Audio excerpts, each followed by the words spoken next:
Hi, this How to 1 Minute will show you how to delete songs or video from playlist on YouTube.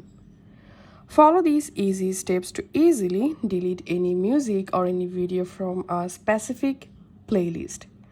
And the steps will be similar for Android and iPhones.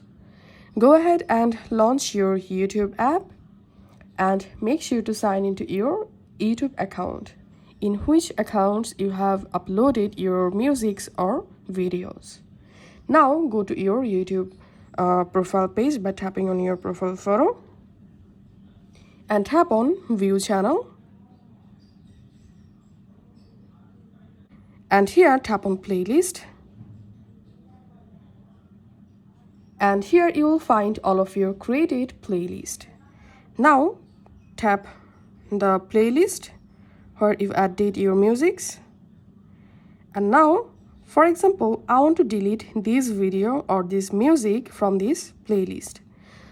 So I'm tapping on this three dot next to the video and tapping on remove from the playlist name, and that's it. The music or the video has been removed from playlist.